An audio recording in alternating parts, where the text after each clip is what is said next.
Okay. Okay. So Dexter, how are you today? Good, I'm fine. Great. Can you tell us a little bit about you and what are your expectations from our today's presentation? I need to learn more. Mhm.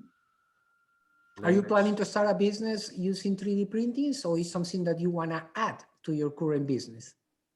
oh yeah, I sold some of my designs already. Oh, I see. Or- Okay. Thank you very much, Dexter. Mike, can you hear us? Yes, I can. How you doing? It's been a while. Yes. Can you introduce yourself so in that way the other participants learn about you and what you are doing? Sure. My name is Mike Covert. I'm the director for NIU Eiger Lab here in Rockford. We are a product development organization that is a not-for-profit. So we help individuals who have an idea and or businesses that need help getting the product to market. And we help walk people through everything from the idea to having it boxed and in the warehouse ready to ship to the customer. Great. Thank you. Thank you very much.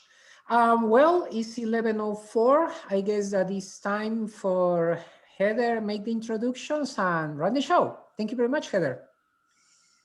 Thank you, Edward. Well, welcome everyone. And I'd like to introduce our speaker, Erin Carlin, from the Rockford Public Library. These events are sponsored, these virtual classrooms are sponsored by the Small Business Development Center at Rockford Chamber. And so we are part of America's SBDC network as well as the Illinois network. And we help small businesses in the Rockford region with business planning, marketing, accounting, human resources expertise. So if you know of anyone or if you need assistance from us, it is no cost, and we would be happy to assist you at any time. And with that, Erin, I will turn it over to you. Okay. Hi, good morning, everyone. I'm really happy to be here and talk about 3D printing. So I want to put a disclaimer up right off the bat. Edward had reached out to me because I think there was going to be another presenter coming who couldn't be here today to talk about 3D printing. And so he reached out to me and I said, yes, I would love to be able to do this. So I put together what I feel is a pretty comprehensive PowerPoint for about 3 to 4 days of work. I may have missed some stuff, so I apologize ahead of time if I don't have everything that you might expect to see here, but I'm going to have some contact information at the end for you to follow up with questions. But I hope that I have some stuff here that you'll find valuable and beneficial, and that can be shared later on to others who can't make it to the event today. So I've titled this what I feel appropriately to be the wonder of 3D printing for fun and business and everything in between. So let me go to my next slide. There's kind of a starting point when I talk about 3D printing and these opportunities that could lead to entrepreneurship or just a source of enjoyment as a hobby. We put together a video not too long ago, and you guys might be the first people to see this, about the Rockford Public Library's Maker Lab. So I'm going to go ahead and play that, and that should get us rolling. I'll say if it's too loud, I'm sorry. I'm pretty enthusiastic in this, so bear with my enthusiasm as well. But here we go. We're inside the Rockford Public Library Maker Lab, located at the Hart Interim Library location in downtown Rockford. We've been connecting people to technology and equipment since 2017. You might be wondering, well, what is a Maker Lab, and what does it have to do with public libraries?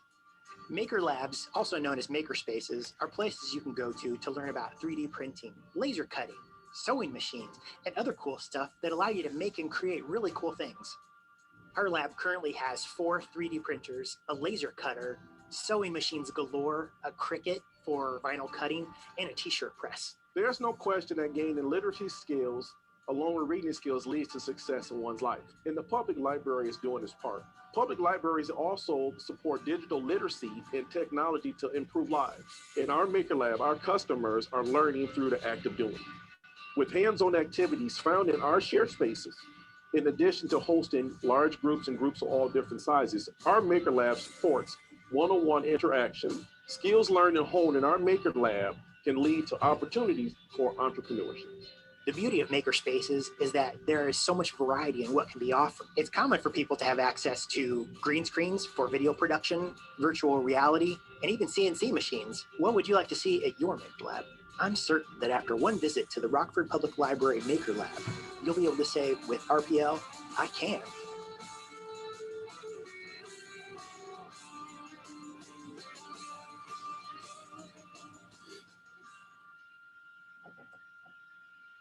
Well, I had I must have chosen the wrong video. At the very end of that is supposed to be contact information, but I have that also separately later in the thing. So this a very pared down version of this might be showing up on certain TV stations in the not too distant future, along with some other library offerings. But anytime I talk about 3D printing, for me, it goes back to the Maker Lab, but also the fact that Rockford has the Rockford Makerspace, which also has 3D printing opportunities. Let me shift ahead now. We're inside the No, we don't want to watch it again. Okay, so who is this guy? So I'm Aaron Carlin. I'm the Assistant Director for Branches, Outreach, and the Maker Lab for the Rockford Public Library. And I've been here in this position for about 2 years and 4 months or so. But I've been interested in 3D printing since 2012. And that was sort of when I had known that there was something about additive manufacturing, something about 3D printing that existed. It was 2012 when I really became aware that this could be something that I could do to fulfill a hobby need, and it might even have a business application. But I was just really, really curious about how these machines would make something seemingly out of nothing. It kind of harkens back to Star Trek and the replicators that they have on their starships. So that's a little bit of geeky thing, but it's somewhat real too with 3D printers. I have to move my view of all of you out of the way so that I can see my slides. So what is 3D printing? This is a little text heavy right here, but I wanted to at least have a definition for people to see too. From 3dprinting.com, 3D printing or additive manufacturing is a process of making three-dimensional solid objects from a digital file. In additive manufacturing, an object is created by laying down these successive layers of material until the object is created. And you'll see in a couple of minutes, I've got more content that demonstrate how 3D printers work. They extrude these filament layers of plastic or PLA or recycled materials, into these layers. But 3D printing, it's the opposite of subtractive manufacturing. Think of sculpting. If you have a big block of something, you sculpt away aspects of this person, this bust or statue that you're creating. So that's the opposite of additive manufacturing, where 3D printing is you're only working with what you're building, and so it creates a little bit less waste. But so with subtractive, it's basically hollowing out a piece of metal or plastic, for instance, with a milling machine, or just regular sculpting like artists and artisans do. 3D printing enables you to produce complex shapes using less material than traditional manufacturing methods. All right. So now I think that this group here might be a little more knowledgeable about 3D printing and some business techniques, but it's helpful at times going into the unknown. I wasn't sure who would be joining this meeting today, so I included this video here that explains something from a very young perspective that's helpful, I think, in understanding. So I'm still going to play it, even though I think everybody here is probably at a sufficient level of understanding, but nonetheless, it may have a facet of 3D printing or entertainment capacity value too. So here it goes with this one. This one's pretty short.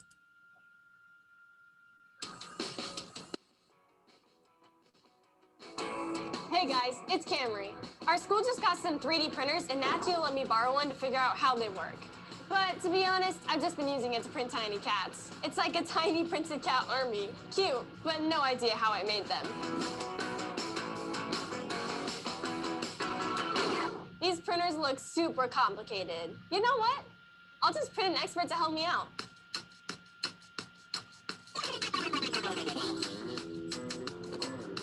Hey Camry, I'm Cody Goldhahn, mechanical engineer and Nat Geo expert. Wow, that thing really works. What? Nothing. So, Cody, can you tell me how a 3D printer shapes things so perfectly? Is it like a robot sculptor? Not exactly. A person who sculpts stone removes chunks of a stone until it's in the desired shape. That's called a subtractive process. A 3D printer does the reverse. It's called an additive process. This means that the printer starts with nothing and then adds just enough material to make the same shape as a sculptor. It wastes less material than traditional manufacturing. It looks like it's icing a cake. Yep, it's just like a whole bunch of icing layers on a cake. A really hot extruder nozzle squeezes out liquid plastic layer by layer, right up to where the computer program tells it to. Once the layer is done, the extruder raises up just enough for that next layer to get squeezed out on top. Can a 3D printer print with other stuff? Oh yeah, you can print with plastic, ceramics, glass, metal. Some scientists have even found a way to print with biological tissue. Wow, kind of like how I printed you. What? Nothing. Possibilities of 3D printers are endless. There's many different shapes and sizes of 3D printers. They can print houses, dental implants, complex bridges, even pizza. Printable pizza, that's so cool. So how does the printer know how to print the exact shape of my cat toy? Think about you and your computer as the toy designer. You draw a blueprint of anything you can imagine with your computer, creating a digital model. The computer then looks at your digital model, slices it up into layers, just like icing on the cake. Once it knows right where to put the icing, it tells the printer to squeeze out on that exact spot until the whole model is built just like your blueprints. Wow, thanks so much for your help, Cody. You truly are one of a kind.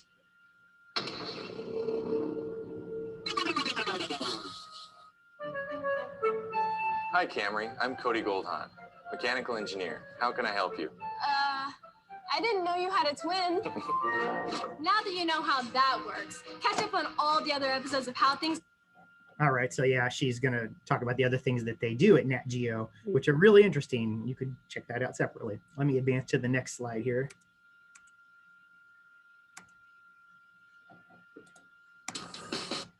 Okay, I have to move my... Okay, so I wanted to capture some time-lapse videos. This is about 5 minutes. I'm not going to go through the whole thing, but I wanted to show, because I think the process of something being created through a 3D printer is really fascinating. It's very time-consuming, but these videos are sped up significantly, and you'll see a clock in the background that shows the time. Let me come back to right here. Okay. So hours and hours it's taken for this printer to build this chapel church.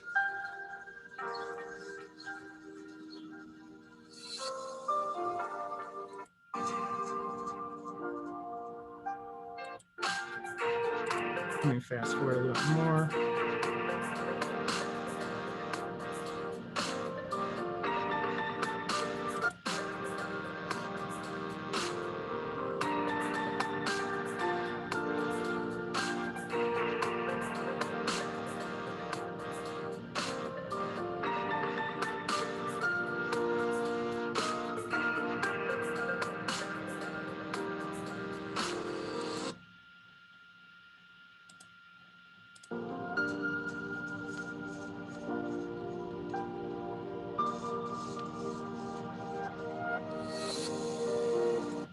And if you're a Doctor Who fan, you might find this one interesting.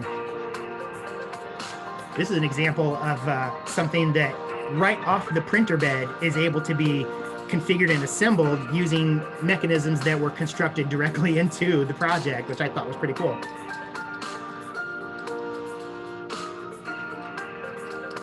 So kind of like plug and play, this was designed to take off the bed and essentially fold it around together to be something in the Doctor Who science fiction series called a Dalek, which is a pretty deadly bad guy.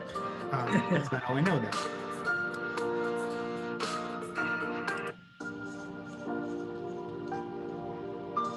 though. If you're a Pokemon fan, you might recognize this as a pretty popular Pokemon character as well.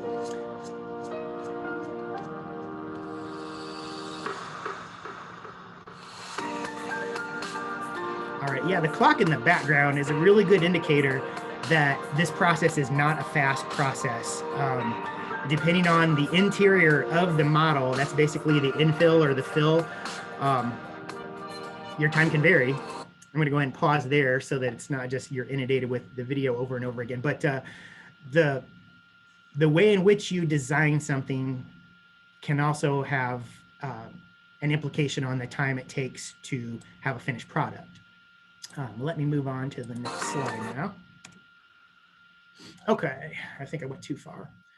Here we go. So how does one obtain the means to 3D print something? And it's basically, if you're a brand new beginner, never having 3D printed before, you have a roadmap in front of you, but basically someone else can design something for you and you pay them for it. You would outsource that to a designer or a freelance 3D designer. Or there are websites that have free 3D printing templates, so you would essentially just download those. And then the other option is basically you learn how you acquire the software needed to actually design something that would be printed out in 3D. Then you take that file and you transfer it to a physical 3D printer in front of you, or give it to somebody else who has a 3D printer, or upload it to a 3D printing company that would then print it out for you for generally a cost. But whichever you choose, basically a 3D printing file, it's just a digital file that you've created or somebody else has created with software that then gets sent to the 3D printer. And then you can use your own 3D printer. I think I already said this in a different way, but you can use your own 3D printer, or you submit it to that retailer or a maker lab locally. At the Rockford Public Library, I think we charge $1 per hour of usage on the 3D printer. The Rockford Makerspace has, their organization is pretty much by membership. So you would contact people there and then get a tour of the facility and then get some training on their devices. And then they have a different pricing method, which I don't remember off the top of my head, but it's not horribly expensive. It's a fairly inexpensive cost to jump into. But yeah, so maker labs, maker spaces locally. Now, if you go the route of having someone else design it for you, you have some options, and these are probably 4 of the most well-known, maybe,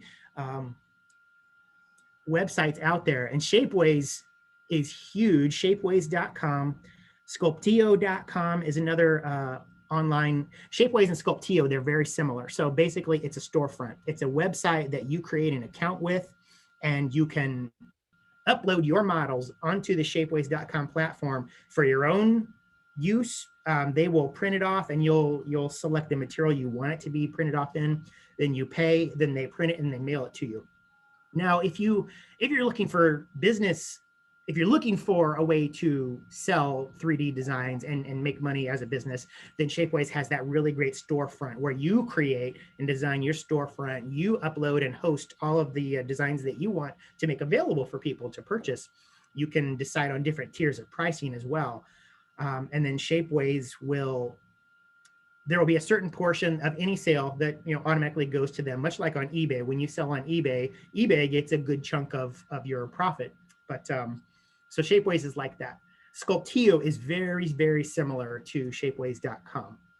And they're also, oh my gosh, almost infinite sources of products and 3D designs for you to look at, review, maybe emulate. I'm not saying steal, because everybody has their own IP rights, but anything you see out in the world can become an idea for you to adapt or get an inspiration to create something yourself.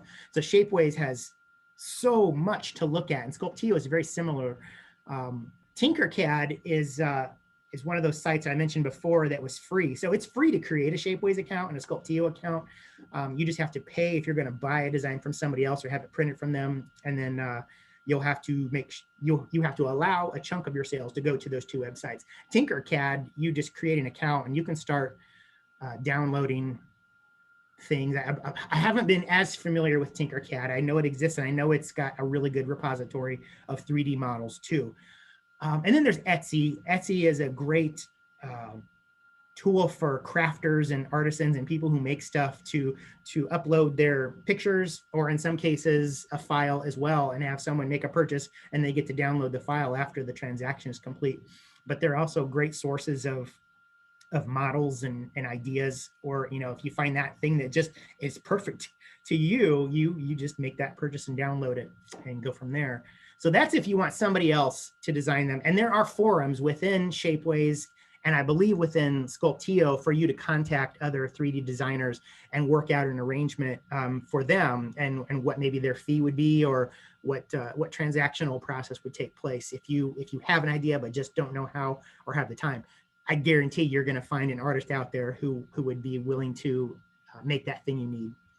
All right. Now, if you go the route of designing your own project, you're just really curious and motivated and have the time and the ability, these are 4 of what I think to be some of the biggest applications that you can use. And I believe, Dexter, earlier on, just when we started, you mentioned SolidWorks. I've heard of that, and I didn't include it in my presentation here today, but SolidWorks is another one. But Photoshop, Adobe Photoshop is a really strong, versatile tool for so many things. It is not free. It's a significant amount of money. On the flip side, there's SketchUp. And Google used to heavily promote SketchUp, but I believe SketchUp is really owned by a company called Trimble. It may have passed on to another one since the last time I heard, but SketchUp is a free application that it used to be that you would download the software onto your computer, but now there's an online component where you create an account and you do all your designing through the web page. But they have a lot of different versions of SketchUp, and there is a pro version of SketchUp which is not free, but to get started, it has really great application for a beginner. That was where I started learning about 3D design. You know, I would watch a lot of tutorials through SketchUp, and even now I should have put YouTube on here too, because YouTube is just an endless array of tutorials and videos for nearly each of these. I'm pointing, you can't see where I'm pointing, but each of these apps, YouTube is such a helpful tool to learn how and watch tutorials from other successful presenters. But then there's Blender, which is also a free 3D design application. And then Autodesk has Fusion 360, which I have tinkered around in a little bit, and I started to get going and felt pretty good about it, but I don't always have time to do the learning things that I would like to do for me, what would be a hobby. But Autodesk Fusion 360 felt pretty good. And if I had had more time to follow through with the tutorials, I probably would have switched all the way over to Fusion 360 from SketchUp. There may be a free trial with Fusion 360. I know that there's student pricing, or there might be educational organization discounts where there may be a way to use Fusion 360 for free on a longer term basis than the trial, but it's worth checking out. And then like Dexter mentioned, SolidWorks, and there's probably more, but I'm just not aware of all of them. Well, let me move on. Okay, so with 3D printing, this is like a great question to ask. What in the world could you possibly make or need? But 3D printing has opened up so many doors. Jewelry. I'll show you some pictures here in a minute, but jewelry, tools, art, toys, games, containers. When I say containers, I mean, it could be a glass. It could be something to contain liquid for drinking. It could be a container to hold games or chess pieces. It could be a container that has maybe a business application to it, you know, or a 3D printed part for a larger, more complex set of parts. But signs, nameplates, name tags, you know, chunky letters of your name that you want to have an artistic little thing on your desk for when they come into your office. But mechanical parts, medical solutions. And when I say animals, I don't mean real life breathing animals. I mean fun toy statue representations of animals or your pets. Party supplies. There's all kinds of things you can do with 3D printers to make, you know, birthday parties or anniversaries or any celebrations fun. You know, sometimes we're talking about trinkets here, and trinkets could have business applications along with things that are more industrial in nature. So I'm trying to give a well-rounded explanation of the things that you can make with a 3D printer. But prototyping. So that's where if you have a design for a new part related to an aircraft assembly or vehicular assembly or your motorcycle, or you have something that you need a proof of concept for, and for someone to be able to visualize it, 3D printing is the perfect way to capture, this is it in a nutshell. What I'm trying to sell to you, what I'm trying to invoke that you need in your company or your business. So having the physical model that you've designed and created and 3D printed for someone to physically see is helpful. And so the last one, even people, 3D printing people, what does that mean? I don't mean real life people, although they did say 3D printing tissue for medical reasons, for possible organ replacement or transplants. But I'm talking about representations like a picture, a 2D picture. There are really great companies and software now that allow you to 3D print versions of yourself or your family as little dynamic, or I'm sorry, static, not dynamic, static action figures, unless you create the posability in there. So let's look at some pictures now of what some of these could be.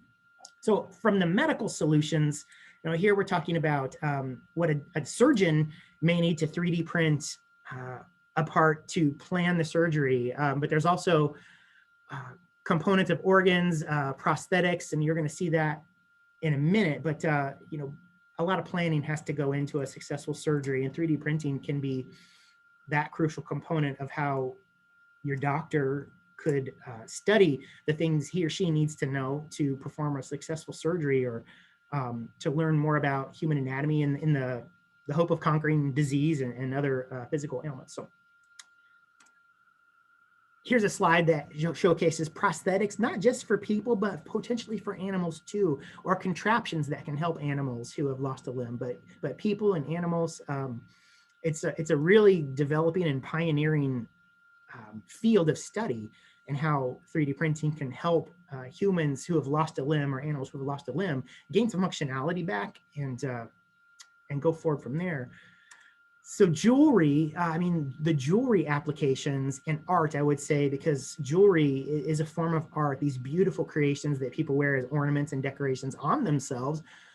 It's mind-blowing, and there are just amazing things out there that people can create that are of such beauty. So that's that example. And then, so the people component, this really, really fascinates me as a person who has always been interested in the toy industry as well. Action figures are pretty cool. And then to be able to have a representation of your family or yourself and your friends, it might be weird. It might be a little eerie. I don't know. One description that I read from a person who received this as a gift used those exact words. It was weird. It was eerie. And that probably stems from something called the uncanny valley. And that is a phrase that corresponds to the closer something gets, like a robot or a 3D television show that emulates the human look, but doesn't quite make it, we can tell it's fake. And so it sets off something internally and primal in us that we don't like it because we can tell it's not real. There might be an element of that to these too. Or some people just may think that's, I don't know what the right word is. I find it really fascinating. And I think they make a neat memento for a birthday, a graduation, a celebration of a wedding anniversary, or lots of life events or achievements. I would love this. It may not be for everybody, but it's something that's out there that somebody thought of, and it's in progress right now. Here's a close-up of two more, a whole complete family. The one on the left with the whole family, I think a company called Doob, D-O-O-B, 3D.com, had in some of the major cities around the United States, Chicago, Los Angeles, New York, and maybe one more, had storefronts that you could go in, stand in a booth that had 50 plus DSLR cameras around you, and whatever pose you wanted to get in, they would just snap all at once and capture that pose. And then a couple weeks later, you get the final print in color in the mail. When I was reviewing their website to look at that, I don't think they're open right now because of COVID. Coronavirus just ruins everything. But on the right is another example of different scales of 3D prints of people. All right, so 3D printing, if you're getting into that, if you're a business person, you want to explore this possibility, you're gonna need to know what are the costs. And let me tell you, it's a big range for the casual maker, the casual person who wants to get involved with 3D printing. It's fairly accessible, with 3D printers having come down so much in cost. The one on the left here is, I think, from the Best Buy website, $209. And then the one on the right, I don't know much about these two specific models, but I wanted to showcase the vast range in cost. The one on the right is a $10,999 3D printer. So you can imagine that the quality is going to flow across the range as well. The one on the left, you're probably going to see a 3D print come out, and you'll be able to see those individual lines, those little ridges from top to bottom. The more expensive or the more advanced 3D printer that you get is going to print a design where that 3D, or that, I'm sorry, that ridgy line appearance is going to be diminished and be a lot smoother. Shapeways.com, I go back to them a lot because they're the one that I'm most familiar with. They have a process where if you choose just the basic model, you're going to get a 3D print that has those ridge lines in it. But if you choose for your product to go through this next level of, I forget the word for it, the next level of the process, it will smooth a lot of those ridges and edges out to give you a more, something that you might find in a store. That's probably the best way I could put it. And so those industrial ones that Shapeways and Sculpteo use, they tens of thousands, they probably go into the hundreds of thousands of dollars for some of those, especially the ones that work with different materials like metal. So some 3D printers can work with silver, gold, platinum. I think there's even a woodish pulp type that you can use so that your final thing is actually made of a woody material. And then they talked about food too. Food could be extruded through the extruder. But so you should know that there's a range of cost between different styles, types of 3D printer and the purpose for what you're going to print.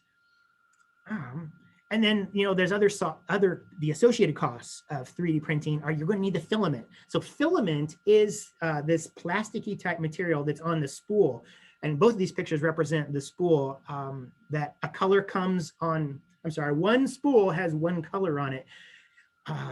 There are 3D printers that also have a range of can only hold one spool and one color at a time, to other 3D printers that can do 2 and 3 and even more colors and can host is not the right word, can have multiple spools on so that your 3D print comes out in multiple colors. The ones you saw a minute ago with the people, I'm really not sure how that process works for that to be photorealistic. I know sandstone is one substance that's used, and then they have a painting process that somehow, I would like to learn more about that myself and share that with people for how the color comes out so good in those professionally done ones by the company Dube3D.com or Shapeways. But so you see the costs. The one on the left, the hatchbox style, is $19.99 for the spool, and it's about 2.2 pounds. And then the ones on the right, it shows the group, but it's really, each spool is $5.96. This was a screen grab that I took from eBay, which shows just the range of colors. And there's so many more colors than that, but each of those spools comes out at $5.96. And I'm trying to see if it shows anywhere in my picture what the weight of that one is. So there can be a range. You should figure the cost of the range of the filament you're going to use in how you set up what your 3D printing business will do. What else is there that I might want to say about that? Different types of 3D printer filament. Some are made from PLA, some are made from recycled 3D printer filament, some are made from something else altogether that's pretty good for the environment. I don't have that part with me today, but there are many types of filament to choose from too, and their costs will vary. So also in figuring out your costs, these electricity is a huge component. I mentioned, and we saw how 3D printing can take hours and hours and hours, and in some cases days. So you're going to want to figure how much juice is this thing, using to print this product. And unfortunately, sometimes the lower end models are going to clog. Those extruders are going to clog. They're going to mess up your 3D printer and that thing you were trying to build. And it's going to cost money to fix that part or to get a new part installed or to have somebody fix it for you. So you'll want to figure into your budget, maybe to have some repair pieces already on hand to replace it with instead of being delayed. But shipping, if you're going to make 3D prints that you ship out to somebody, you'll have to make that determination if you're going to ship for free or if the shipping is going to be included into the cost of either if you're making something for yourself or for someone else. And then packaging too. So if you're going to be mailing that out, I think even if you don't mail it out, if you design and print something out for somebody, you're still going to want to have something for it to be to reside in, something that looks nice, has your company, your logo on there. So that will be a cost as well. Okay, so where might you look for help? If you have more questions and there was something that I didn't necessarily touch on today, or if you have we touched on it, but you want more. Obviously, Edward, you're going to want to reach out to Edward in the Small Business Development Center here in Rockford. So I've put, his name in their website there. But the Rockford Public Library and our Maker Lab, we have some interesting things that can help entrepreneurs out, small business-minded folks, from very beginning to already experienced and entrenched in the business model. We have something that's called the Gale Small Business Suite, which I'll show you a little bit about that in just a moment, but that's something that's available to Rockford Public Library cardholders. And I want to say that if you come into the library and use one of the library's computers, get logged on by one of the staff, you should be able to access this without a library card in the library. Say you live in Belvedere, or one guy that I was talking about this the other day happens to live in Pecatonica, but he had some small business questions. And I mentioned to him some of this to use his library in Pecatonica, that they may have some business related information. But also our Maker Lab, that's at the moment, because of COVID, it's by appointment inside the Rockford Maker Lab. And then there's Launch 815 that I'm pretty sure Mike will know about, Edward probably knows about. Launch 815 is an amalgamation of some existing entities in Rockford already that are trying to group together to help streamline the process for somebody wherever they are to get their questions answered and help them in their endeavor to start their own business, to be their own boss, to launch that idea that what they're looking for to lead to their freedom. So Launch 815, look into that. And then our the Rockford Makerspace, which is separate from the library. That's rockfordmakerspace.com. That's a group of people, and I'm a member there myself, and I've used mostly their laser cutter there, but they do have 3D printers as well. And the way if you want to go to that location and use that, you come to one of their member open nights, which are generally on Wednesdays from like 6 to 8 p.m. You talk to the folks there. They go through an orientation process, and then you can decide on the level of membership you want to be. A casual membership, which may be $5 a month, a not so casual one that could be as much as $25 per month. And then you get training on the devices there. And then basically you get a key fob, that 24/7 access to go into that makerspace and use their 3D printers, laser cutter, their wood workshop, and more. So the Rockford Makerspace is also a really good resource for people to know about. All right, so I mentioned the Gale Business Suite for the Rockford Public Library, and it's fairly new to me. I've known that we were pursuing this for quite a while. I wasn't sure what status it was in for the public consumption, but I have enough knowledge now that I can introduce people to it. And if you have more questions, you can definitely call some people at the library to get more info. I'm going to try to actually go to the library website, so I might have to change my screen sharing thing. I'll show you these screenshots first. So basically you come to rockfordpubliclibrary.org, and at the top middle, there's a little tab that says research it. You'll click on that, which will take you to a list of our databases. And if you scroll down over on the left in the G side, it says Gale databases. So you'll click on that too, and that takes you into more information about where the Gale Small Business Suite is. So then once you've clicked on that, it looks sort of like this, and you have, I can't scroll here because this is just a screenshot, but Gale Business Demographics over there on the right. And this might be a good point for me to segue over to the website to try to show you live. Let me tab forward. I don't want to forget to show this contact info screen before I go over to that part. But if you do have questions about what I've talked here today and want to follow up on 3D printing stuff, your number one contact for that in regards to the library is Leon Smith. He's the Maker Lab Assistant Manager. Our Maker Lab is at the Hart Interim Downtown Library location, and the phone number there, 815-965-7606. His extension is 723. So if you want this info, I would say screenshot this right now, or Edward or I can make this available to you.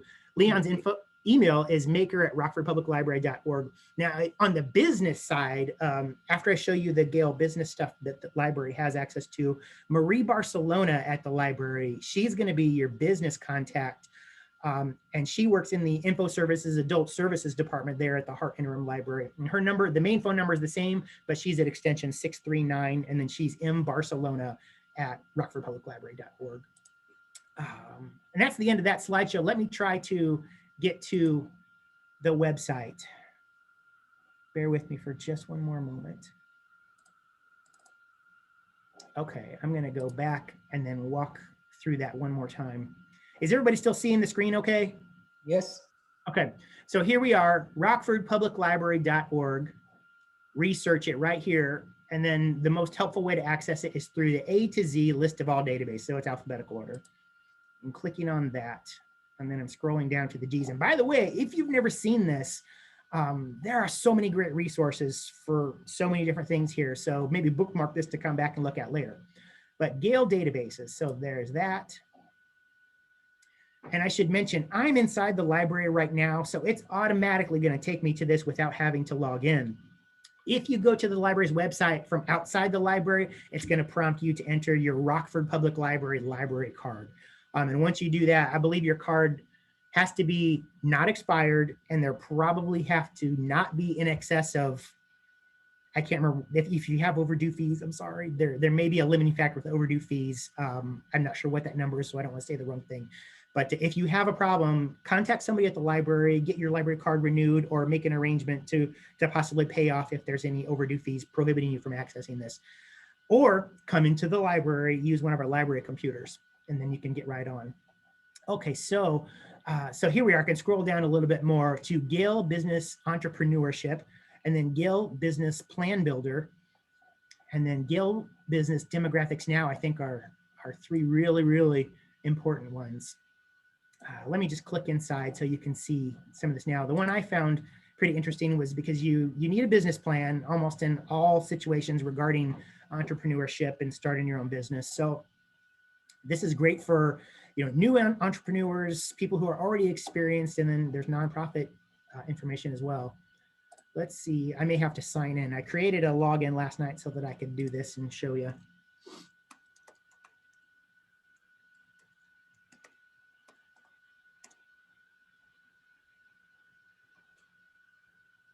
Okay, so this is the dashboard of the plan builder. So you'll have the entrepreneur profile. And I have to tell you, another disclaimer, I am not the expert on our library's business offerings. So I want to introduce this to you, and then I want to pass you off to Marie at the library, because she's got a really great process set up that will guide people through this process much more than I could ever tell you in this quick little presentation. But I want to show you the basics so you can see what's there. You have the entrepreneur profile, an opportunity for business ideation. So these tools are built in for you to brainstorm and think and then create in your dashboard. It's got some other things, the break-even analysis. I have to minimize these so I can see. Business plans, nearly everything that you're going to need. Financial projections, let me minimize that one so I can bring it up here. Capital expenditures, debts and loans, equity, general administrative. I have to go back to this other tab, I believe. I'm moving around. There's on my screen, there's all the screen sharing info, and if I click the wrong thing, it's going to stop sharing. So I have to minimize it, then go back to that tab and then re-expand it. Okay, entrepreneurship, Gale Business, the entrepreneurship tab. Has a glossary. You can browse topics of what you might need to know about running your own business. There's so much. I don't want to take too much time clicking on links. I would like to make sure Marie or Edward or Mike or anybody else from Launch 815 is aware of this and has an opportunity to be aware of this and learn about it too. Let's see, let me go back. So trending small businesses, I gotta move the faces out of the way. Here's the part about your plan. So you've got budgeting, business ideas, business plans, market research, funding. So talking about angel investors, venture capital, government funding options, loans and grants, and more. the things you need to start are all listed here. Minorities, veterans, and women-owned businesses may have other resources out there to assist them in their launch. Or maybe you are already one of those types of business owners and didn't know that those things were out there. So that could be a very valuable resource to add to your existing business. And then management functions for financing, expanding, managing your employees, and then selling and marketing your business. All right. Let me go into one more. I'll have to bring this down a little bit so I can get that tab right here. And I'll show you the demographics one. Okay. Which can be incredibly useful if you don't know who you need to sell to or want to know where the crowd that you want to sell to is. So looking for people, looking for businesses, looking for nonprofits. From population and census data to housing expenditures, users of demographics now will have access to demographic information, including income, housing, race, age, education, retail spending. So basically everything that you're going to need to know how to market to people, the specific product or products that you have. And again, I'm a little bit of a fish out of water in talking about this because I just don't know. I don't get to do too many zero of the business offerings for the library, but we have people who are very knowledgeable about it that I would love for them to be able to answer your questions. But maps is pretty cool too. Let's see what we can find if we zoom in on Rockford.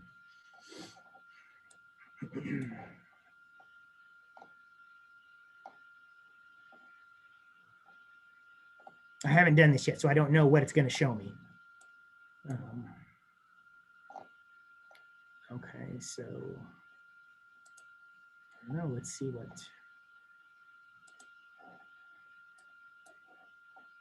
Oh, you can, okay. So I can set parameters over here on the right, and then download the reports. You can download geography too. I don't know if anything's going to do in real time live here in front of the group, but the maps can be really cool for you to see where you need to focus on if you're doing something locally or if you're doing something nationally. It can spread out. I know that the library has an upcoming mobile library. It's going to be a vehicle that we're going to utilize to travel all around Rockford. And so we've used something similar to this to find out, well, where are the people that we've never reached before that don't have a library around them? So we've targeted using maps where our mobile library is going to go, very similar to what you would do to sell something. We're going to go where the people are and give them access to the library through the mobile library vehicle coming out later this spring, late early summer. Okay. Let me go back to the contact info sheet. And I think with that, I don't really have much more to share. I tried to get as much as I could that would be of use and interest to possibly a brand new beginner or somebody that might already be existing in the business entrepreneurship ecosystem. So I hope that helps. Let me turn it back over to Heather and Edward now. Okay, thank you, Aaron, for being our guest speaker today. I know I learned a lot with this presentation, and I hope you all did as well. Our next presentation, we will have virtual classrooms every Thursday through the end of March. And next week, we will have the topic business behaviors. And the speaker is actually one of our SBDC clients. Her name is Yvonne Decker. She's with the Signature Image. And she has an image consulting business. And she also educates businesses on networking skills and how to bridge cultural differences, especially in the international business landscape. So she'll be a great speaker next week. So be sure to sign up for that. SBDC, RockfordSBDC.org, or on Facebook, we have the event SBDC. And I know we want to get everybody out by lunchtime. Are there any questions for Aaron before we go? I know he has left his contact information. A question, and I can email if I need to, but so aside from the file to 3D print and $1 an hour. What else would we need to utilize the 3D printer at the museum or at the library? I'm Right. with the museum too, so I have that in my head. At a very basic level, a face covering, right Okay. now, wear a mask. Leon is setting everything up by appointment. So you could email or call to make up that appointment. But like, we don't have to purchase the filament or anything, or is that something we That's would? included in that $1 per hour. Excuse me, $1 per hour. Yeah. Okay. We kind of shy away from flash drives. Flash drives and USB drives can contain malicious code. So we're shying away from that and saying, if you have a design or something that you maybe submit it through email or have it in a Dropbox or a Google Drive, rather than use a USB or flash drive, just because of we are trying to be very cyber secure in light of things that are happening in the world. So you might want to have that ahead of time in a format other than on a USB or flash drive. Thank you. Oh, you're welcome. I guess. Are there any other questions? Any other question? I didn't show the Launch 815 website. I meant to do that, but please go seek that out, whenever too. It's so simple, Launch 815, and it will give you more information for contacting various organizations in Rockford for business ideas. Thank you very much, Aaron. We really appreciate your expertise, and thank you very much for backing us in this presentation. We know that always we can count with you and the Rockford Public Library as a partner for developing a strong entrepreneur community in the Rockford area.